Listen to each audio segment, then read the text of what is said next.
மிதுன ராசி அன்பு சொந்தங்கள் அனைவருக்கும் வணக்கங்க. எப்போவுமே ஒரு நல்ல விஷயத்தை தொடங்கிறதுக்கு முன்னாடி எம்பெருமான் முருகப்பெருமானை மனசார வேண்டிக்கோங்க. நீங்களும் நான் சொல்கிற மந்திரத்தை 3 முறை சொல்லுங்கள். ஓம் முருகப்பெருமானே போற்றி போற்றி, ஓம் முருகப்பெருமானே போற்றி போற்றி, ஓம் முருகப்பெருமானே போற்றி போற்றி. இன்றைக்கி நம்ம ஒரு முக்கியமான விஷயத்தை பற்றி தாங்க பேச போகிறோம். கிரகநிலை மாற்றங்கள். இந்த கிரகநிலை மாற்றத்தினால நமக்கு என்னென்ன லாபங்கள் நடக்க போகுது, எப்படி அதை லாபமாக மாற்றிக்கிறது அப்படிங்கிறத பற்றி தான் பேச போகிறோம். அவசியமாக இந்த ஒரு வீடியோ பதிவை மிஸ் பண்ணாமல் பாருங்கள். வாழ்க்கையில் உங்கள் வீட்டில் எத்தனையோ பேர் ஜாதகம் பார்த்துருக்கீங்க. நீங்கள் ரிஷப ராசியாக இருக்கலாம், மேச ராசியாக இருக்கலாம், ஏன் 12 ராசியில் ஏதோ ஒரு ராசியாக இருப்பீங்க. இப்போ இந்த ராசிக்காரர்கள் இவங்க இதைத்தான் பார்க்கணும், அவங்க பார்க்கணும் அப்படின்னு இல்லைங்க. எல்லா ராசிக்காரர்களுக்காகவுமே இந்த விஷயத்தை நாங்கள் போடுறோம். கண்டிப்பாக உங்களுக்கு பயனுள்ளதாக இருக்கும். அதில் ரொம்ப முக்கியம், நீங்கள் பார்த்துட்டு யாரும் பார்க்கலனா கூட நீங்கள் ஷேர் பண்ணுங்கள். ஏன்னா சில நேரங்களில் நமக்கு ஒரு பொன்னான வாய்ப்புகளை கொடுக்குமாங்க. அதில் அப்படி ஒரு தருணம் தாங்க இந்த காலகட்டம். இந்த காலகட்டம் நம்ம வாழ்க்கையில் எதிர்பாராத திருப்பங்களை எளிதாக கொடுக்கக்கூடிய நேரங்க. ரொம்ப கனவு கண்டிருப்போம் இல்லையா? நிறைய விஷயங்களை ரொம்ப கனவாக வச்சுருந்தேங்க, நடக்கவே இல்லை. ரொம்ப எதிர்பார்த்துட்டு இருந்தேன், கை கொடுக்கவே இல்லை. இப்படி பல புலம்பல்கள் கூட நம்ம மனசில் இருக்குங்க. அதுக்கெல்லாம் இப்போ ஒரு தீர்வாக ஏற்படக்கூடிய நேரம் தாங்க. தீர்வுனா என்னன்னா, நம்ம நினைக்கிறது நடக்கும், அதுதாங்க தீர்வு. அப்படி இந்த தீர்வுக்குள்ள சில சூட்சமங்கள் காத்திருக்கு. எதை செஞ்சாலும் நமக்கு எளிமையாக தீர்வு கிடைக்க போகுது அப்படிங்கிறத பற்றி அழகாக உங்களுக்கு பரிகாரத்தோடு சொல்ல போகிறேங்க. அடுத்ததாக பார்த்தீங்கன்னா, கிரக பயிற்சிகள். சுக்கிர பகவான், ராகு பகவான், சனி, சூரியன், புதன், செவ்வாய், குரு, கேது பகவான், எல்லா கிரகங்களும் நம்மளை எந்த அளவுக்கு இப்போ பாசிட்டிவாக நம்மளோட நடப்புகளை கொடுக்க போகுது அப்படிங்கிறத தெளிவுபடுத்துறதுக்கான பதிவு தாங்க இது. அதில் முக்கியமாக ஒரு 4 கிரகங்கள் நம்மளை மிரள வைக்க போகுதுங்க.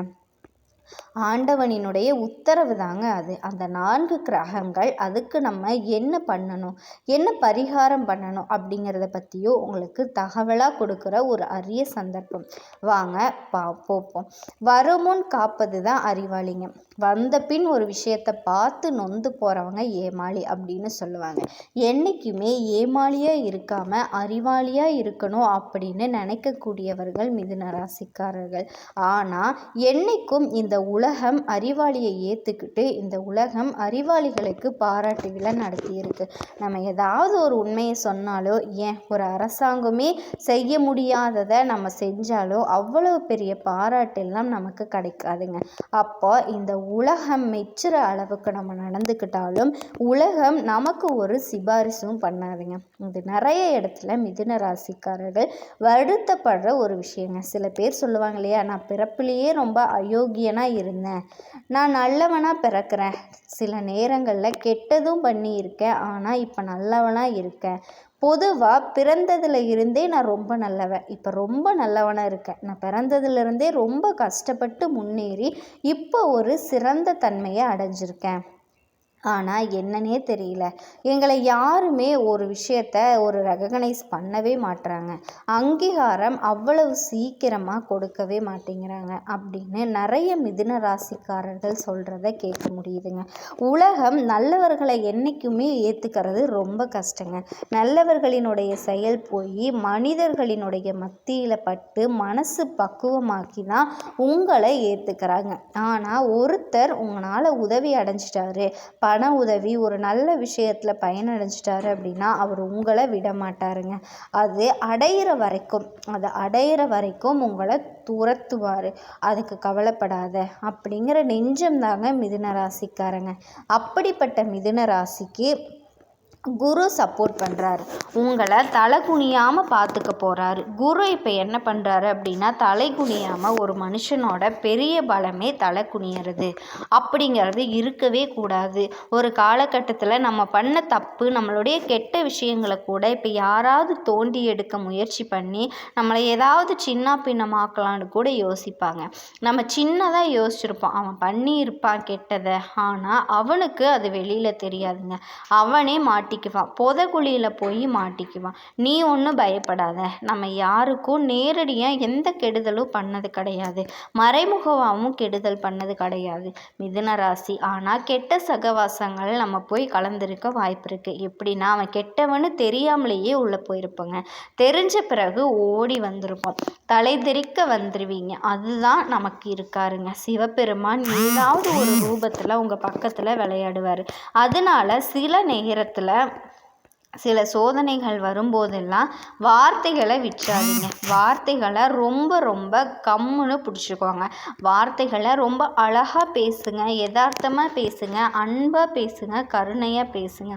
சிரிச்ச முகத்தை அதிகமாக வச்சுக்கோங்க. ஸ்மைல், இந்த ஃபோட்டோக்காரங்களை சொல்லுவாங்க இல்லையா, நிறைய இடங்கள்ல எல்லா இடங்கள்லையும் பார்க்கலாம் கொஞ்சம் சிரிங்க அப்படின்னு. ஏன்னா அது மிஸ்ஸிங், அதனால் சிரிங்கன்னு சொல்லுவாங்க. ஸோ அதனால் ரொம்ப ரொம்ப எந்த ஒரு விஷயத்துக்குமே கவலைப்படாமல் சிரிச்சுக்கிட்டே இருங்க. எதை பற்றியும் யோசிக்காதீங்க. சிந்திக்க தெரிந்த மனித குலத்துக்கு சொந்தமான கையிருப்புங்க. அதனால சிரிப்பு மனுஷனோட பெரிய சொத்துங்க. இன்னொருத்தர் நம்மளை பார்த்து சிரிக்காமல் இருக்கணும்னா நம்ம முதல்ல சிரிக்கணுங்க. ஸ்ட்ரெஸ் ரிலீஃப் ஆகணும். இந்த மாதிரி விஷயங்கள் எல்லாமே வந்துட்டு நிறைய பண்ணணும். அதனால எந்த ஒரு இடத்துலையுமே கவலைப்படாதீங்க, சந்தோஷமாக இருங்க. மனசுக்கு மகிழ்ச்சியான விஷயங்கள் எல்லாமே அதிகமாக செய்யுங்க. அப்போ தான் உங்கள் மனசு இதாகும், மன அழுத்தம் குறையுமாமுங்க. அப்போ இந்த மன அழுத்தத்தை குரு குறைக்கிறாருங்க. செவ்வாய் உங்கள் ராசிக்கு கிரகப்பலனாக பார்க்கும்போது செவ்வாய் உச்சம் பெற்ற வீடு, அவர் ரொம்ப பெரிய பலத்தை உங்களுக்கு கொடுக்குறாரு, தெய்வீக ஸ்தானத்தை கொடுக்குறாரு. 8ஆம் இடத்துல செவ்வாய் இருக்காருங்க. 8ல் செவ்வாய் இந்த 1 2 3 7 8 இந்த இடத்துல இருக்கிறாரு. இந்த 8ஆம் இடத்துல மிதுன ராசிக்கு இருக்கும்போது செவ்வாயினால் நல்ல பலன்கள் கிடைக்க போகுது. உடம்புல ஆரோக்கியம், ஐஸ்வர்ய யோகம் இது எல்லாமே ஏற்படுதுங்க. மனக்கசப்புகள் விலகுது. சில பேருக்கு ரொம்ப கஷ்டத்தை ஏற்படுத்தி இருப்பார், நான் என்னெல்லாம் சொல்லலை. இந்த மனக்கசப்புகள் இப்போ விலகும்போது உறவுகளால் லாபம் ஏற்படும். நம்ம யார் மேலேயாவது ரொம்ப அக்கறையாக இறக்கப்படுவோம், பாவமாக இருக்குடா உன்னை பார்த்தா அப்படின்னு, அதில் நிறைய அவங்களுக்கு ஏதாவது உதவி செய்யணும் அப்படின்னு ஆசை வருங்க. அந்த மாதிரி பெரிய ஆபத்தான ஒரு பள்ளம் இருக்குது. ஒரு 2 வீலரே ஓட்டுறீங்க, இந்த செவ்வாய் இப்போ என்ன பண்ணுவார், உங்களை அழகாக மாற்றி கொண்டு போயிடுவார். சில பேர் நம்ம தேவையில்லாமல் சண்டை போட்டுக்கிற இடத்துல சூசகமாக வெளியில் வர்றதுக்கு வாய்ப்புகளை சிவபெருமான் ஏற்படுத்துகிறாருங்க. அதே மாதிரி இப்போது 9வது வீட்டில் சுக்கிரன் 8ல் இருக்கிறாருங்க, 9க்கு வரப்போகிறாரு. சுக்கிரன், ராகு, புதன் இவங்க எல்லாமே இருக்கும்போது பல பேரோட குணாதிசயங்களை தெரிஞ்சுக்கிட்டு நேக்கு போக்கா அழகாக இப்போ நீங்கள் பல காரியங்களை சாதிக்க போகிறீங்க. இது எல்லாமே ஒரு நல்ல டேலண்ட் டைமுங்க. ரொம்ப சிரிச்ச முகமாக பல விஷயத்தை ஹேண்டில் பண்ணுவீங்க. 10ல் சனி பகவான் பதவி ஸ்தானத்தை கொடுத்து நமக்குள்ள ஒரு பலத்தை நிரூபிக்க போகிறாரு. ஸோ கிரகங்கள் எல்லாமே ரொம்ப சப்போர்ட்டிவாக இருக்காங்க. இந்த சப்போர்ட்டிங்கான டைமில் துஷ்டமான விஷயங்களை பற்றி மட்டும் சிந்திக்காதீங்க. ஒரு மனுஷன் துஷ்டமான விஷயங்களை சிந்திக்கிறான் அப்படின்னா அது பிரச்சனைகளை கொடுத்துருங்க. இப்போ போய் பயந்துடாதீங்க. பெருசாக ஏதாவது அதிரிபுதிரியான காரியங்களில் இறங்கிடாதீங்க. யாராவது உங்களுக்கு ஏதாவது ஒரு பிளாக் மேஜிக் அந்த மாதிரி சம்மந்தப்பட்ட விஷயங்களை பற்றி இறங்காதீங்க. கெட்டவங்களோட நட்பு வச்சுக்காதீங்க. எனக்கு அவர் நல்லவர் அப்படின்னு சொல்லிட்டு நீங்களே அதுக்கு ஒரு காரணத்தை பூசிக்காதீங்க. உங்களுக்கு அவர் கெட்டவராக மாறுறதுக்கு வாய்ப்பு இருக்குது. முன் யோசனையாக எந்த ஒரு விஷயத்தையும் செஞ்சு இந்த காலகட்டத்தில் ரொம்ப கவனமாக இருக்க வேண்டியது அவசியம். ராசி அன்பு சொந்தங்கள் அனைவருக்கும் வணக்கங்க. மிதுன ராசிக்காரர்களே, இந்த வீடியோ உங்களுக்கு சாதாரணமாக இருக்கலாங்க. ஆனால் இந்த நேரம் சாதாரண நேரம் அல்லங்க. பாதி நாட்கள் கடந்தாச்சு. உங்கள் உள்ளத்தில் ஒரு சின்ன மாற்றம் ஆரம்பிச்சிருக்குங்க. சில விஷயங்கள் தாமதமாக நடக்கிறது மாதிரி இருக்கலாம். ஆனால் சிலர் உங்களை புரிஞ்சுக்கல அப்படிங்கிற ஒரு உணர்வு உங்களுக்கு வந்திருக்கலாங்க. ஒரு முக்கிய முடிவை எடுக்கணும் அப்படிங்கிற ஒரு எண்ணம் உங்களுக்குள்ள ஓடிக்கிட்டே இருக்கும். இது சும்மா மனநிலை மாற்றம் கிடையாதுங்க. கிரக நிலைகளோட அமைதியான மாற்றம் உங்களை ஒரு தேர்வு நேரத்துக்கு இப்போ கொண்டு வந்திருக்குங்க. சூரியன் திசை மாற்றம், சனி அமைதியான சோதனை, குருவோட மெதுவான ஆதரவு. இந்த காலத்துல எடுக்கப்படுற முடிவுகள் சின்னதா தோன்றினாலுமே பின்னாடி நாள்ல பெரிய தாக்கத்தை உங்களுக்கு ஏற்படுத்தும். அதனாலதான் இது ஒரு கணிப்பு இல்லைங்க, இது ஒரு எச்சரிக்கை நேரம். மிதுனத்திற்கு புதன் ஆதிக்க ராசி, உங்களுக்கு சிந்தனை வேகமா இருக்குங்க. ஒரு விஷயத்த பல கோணத்துல பார்த்து யோசிப்பீங்க. ஆனா சில நேரங்கள்ல என்ன ஆகும் அப்படின்னா அதே சிந்தனைகள் தான் உங்களுக்கு மிகப்பெரிய குழப்பமா மாறிடுங்க. இந்த நாள்ல நீங்களே உங்களோட அதிகமா யோசிச்சு பேசிக்கிட்டு இருப்பீங்க. ஒரே விஷயத்த மனசுக்குள்ள மறுபடியும் சிந்திச்சுக்கிட்டே இருப்பீங்க. சனி மெதுவா உங்களை பொறுமைக்கு அழைக்குங்க. குரு அமைதியா அவசரப்படாத அப்படின்னு நினைவூட்டும். சூரியன் நீ எங்க நிக்கிற அப்படின்னு உங்களை கேக்குங்க. இந்த 3 சக்திகளும் ஒன்று சேரும் பொழுது வெளியில பெருசா எந்த ஒரு மாற்றமும் இல்லாதது மாதிரி தாங்க இருக்கும். ஆனா உங்களுக்குள்ள மிகப்பெரிய ஒரு திசை மாற்றம் உருவாகி இருக்கும். அதனாலதான் இப்போ நீங்க மற்றவங்க கிட்ட பேசக்கூடிய வார்த்தைகளையும் எடுக்கக்கூடிய முடிவுகளையும் கொஞ்சம் யோசிச்சு எடுக்கணுங்க. இந்த காலகட்டத்தில் வேலை தொடர்பான சிந்தனைகள் அதிகமாக எழும்ப ஆரம்பிக்குங்க.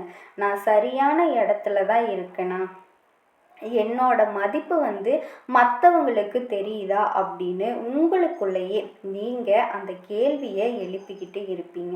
யாரோ ஒருத்தர் உங்களை கவனிச்சுக்கிட்டே இருக்காங்க அப்படிங்கிற ஒரு உணர்வு இருக்கலாம்.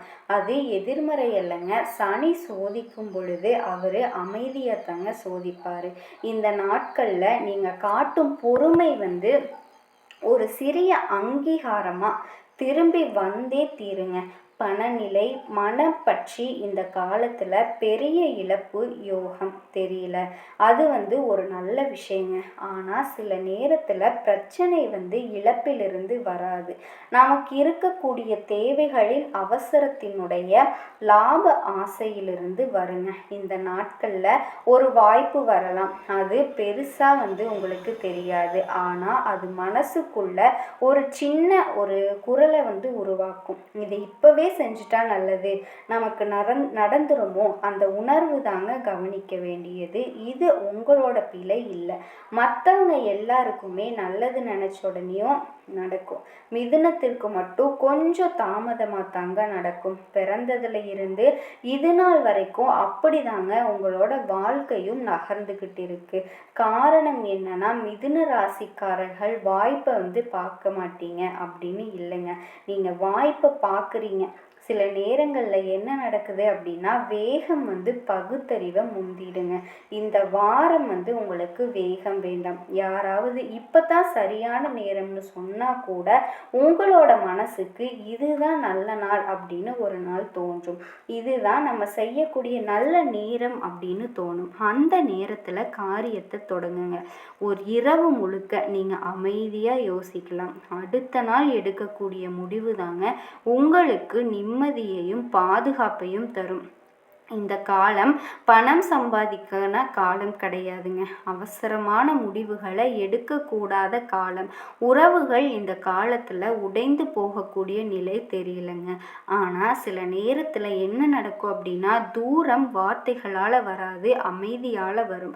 வாழ்க்கை துணை அமைதியாக இருந்தால் அதை உடனே தவறாக எடுத்துக்க வேண்டாங்க.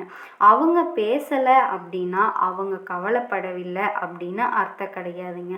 சில எதிர்பார்ப்புகள் வெளியில சொல்லாம உள்ளுக்குள்ளேயே இருக்கும். இந்த நாட்கள்ல அவங்க கிட்ட பேசுறத காட்டிலும் அவங்கள புரிஞ்சுக்க முயற்சிக்கிறதே முக்கியங்க. இந்நேரம் சில பேர் யோசிச்சிருப்பீங்க, இந்த நாட்கள்னா எந்த நாட்கள் அப்படின்னு நீங்க யோசிக்காதீங்க. நீங்க ஒரு நாளையுமே உங்க கூட இருக்கவங்கள புரிஞ்சுக்கிறதுல எந்த ஒரு தப்பு கிடையாதுங்க. நீங்க தனியா இருக்கவங்க அப்படின்னா கடந்த கால நினைவுகள் எல்லாமே திடீர்னு மனசுக்குள்ள வரலாம். அது ஒரு தகவல் தகவலாகவும் இருக்கலாம், ஒரு நினைவாகவும் இருக்கலாங்க. அது ஒருத்தரை மறுபடியும் தொடர்பு கொள்ளணும் அப்படிங்கிற ஒரு உணர்வாகவும் இருக்கலாங்க. அது விதியே வழிகாட்டுது அப்படின்னு நினைக்க வேண்டாங்க. சில நேரத்தில் வாழ்க்கை நம்மளை சோதிக்க பழைய கதவுகளை திறக்கும். இந்த கால உறவை தொடங்கும் நேரம் அல்லங்க, உறவை தெளிவாக பார்க்குற நேரம். நீங்கள் அமைதியாக கவனிச்சா மட்டும் போதுங்க. எது கூடவே நிலைக்கும், எது உங்களை விட்டு நீங்கும் அப்படிங்கிறது தானாகவே உங்களோட தெளிவுக்கு வரும். வரக்கூடிய நாட்களில் உங்கள் மனம் சற்று ஓயாமல் இயங்கிக்கிட்டே இருக்கலாங்க. வெளியில் எந்த விதமான பிரச்சனையும் இல்லாதது மாதிரியும் உள்ள ஒரு சிறிய அமைதியின்மை இருக்கலாம். ஒரே விஷயத்தை மறுபடியும் நினச்சிட்டு இருக்கலாங்க. நான் எடுத்த முடிவு சரிதானா, இல்லை அவசரப்பட்டுட்டேனா, இன்னும் கொஞ்ச நேரம் காத்திருந்திருக்கலாமோ அப்படிங்கிற கேள்விகள் மனசுக்குள்ள தோணலாம். இதுதான் புதனோட ஆதிக்கம் பெற்றிருக்கும் மிதுனத்தோட தன்மையை. யோசிக்கிறது தவறில்லைங்க, ஆனால் அதிகமாக யோசிச்சிங்க அப்படின்னா தெளிவு மங்கிவிடுங்க. இந்த காலம் புதிய விஷயங்களை ஆரம்பிக்க அவசரப்பட வேண்டிய காலம் இல்லைங்க. மாறா உங்களோட சிந்தனையை மெதுவாக அமைதிப்படுத்த வேண்டிய நேரம். ஒரே ஒரு விஷயத்தை மட்டும் ஞாபகத்தில் வச்சுக்கோங்க. அமைதியான மனசோடு நீங்கள் எடுக்கக்கூடிய முடிவால் எந்த விதமான பிரச்சனைகளும் உங்களுக்கு வரவே வராது. இப்போ உங்கள் வேகத்தை குறைச்சா மட்டும் போதுங்க, உங்களுக்கே தெளிவு அதிகரிக்கும். அதனால நீங்கள் கவலைப்பட வேண்டாம். இனி வரக்கூடிய நாட்களில் ஒரு சின்ன முடிவு எடுக்கக்கூடிய தருணம் கூட வரலாங்க. அது ஒரு பெரிய நிகழ்வாக இருக்க வேண்டியதில்லை, ஒரு சாதாரணமான உரையாடலாக இருக்கலாம், ஒரு ஒப்புதல் கேள்வியாகவும் இருக்கலாம், அல்லது ஒரு ஆவணத்தில் நீங்கள் கையெழுத்து போட வேண்டிய சூழ்நிலையாக கூட இருக்கலாங்க. அந்த நேரத்தில் அது பெரிய விஷயமா உங்களுக்கு தோணாது. சரி, இதில் போய் என்ன பெருசாக இருக்க போகுது அப்படின்னு நினைப்பீங்க. ஆனால் வாழ்க்கையில் சில முடிவுகள் அந்த நிமிஷத்தில் சின்னதாக தாங்க தெரியும். அதுக்கப்புறமா சில நாட்கள் கழிச்சு தான் அது எந்த திசைக்கு திருப்பி விடுதுன்னே புரியும். அதனால தான் அந்த நிமிஷத்தை லேசாக எடுத்துக்க வேண்டாம் அப்படின்னு சொல்கிறேங்க. இந்த காலகட்டத்தில் வெளியில் இருக்கக்கூடிய சூழ்நிலைகள் உங்களை தள்ளும் முடிவு எடுங்க அப்படின்னு கட்டாயப்படுத்துங்க. இப்பவே சொல்லுங்க, இப்பதான் தீர்மானிக்க வேண்டிய நேரம் அப்படின்னு ஒரு அழுத்தமும் இருக்கலாம். ஆனால் அந்த அழுத்தம் தாங்க உங்களோட அந்த சோதனை. இருள் கிரகமான சனி இப்படி தாங்க சோதிக்கும். அவசரத்தில் உங்களோட அமைதியை பார்க்கும் அந்த தருணத்தில் உங்களோட பதில் முக்கியம் கிடையாதுங்க, உங்களோட நிலைமை தான் முக்கியம். அமைதியாக இருந்தால் அதே முடிவு உங்களுக்கு சாதகமாக மாறுங்க. அவசரப்பட்டீங்க அப்படின்னா நீங்கள் எடுத்த அந்த முடிவை பின்னாடி வர நாட்களில் நீங்களே திருத்தி எழுத வேண்டிய மாதிரி அமையலாம். இந்த சில நாட்களில் ஆமான்னு சொல்கிறதுக்கு முன்னாடியும் இல்லைன்னு சொல்கிறதுக்கு முன்னாடியும் ஒரு சின்ன இடைவெளியை எடுத்துக்கங்க. அந்த இடைவெளியே உங்களுக்கு பாதுகாப்பு கவசமாக மாறுங்க. மிதுன ராசிக்காரர் இந்த காலம் சத்தமாக மாற்றம் தரப்போறது கிடையாது. அமைதியாக மாற்றுங்க. வெளியில எல்லாம் சாதாரண மாதிரி தான் இருக்கும்.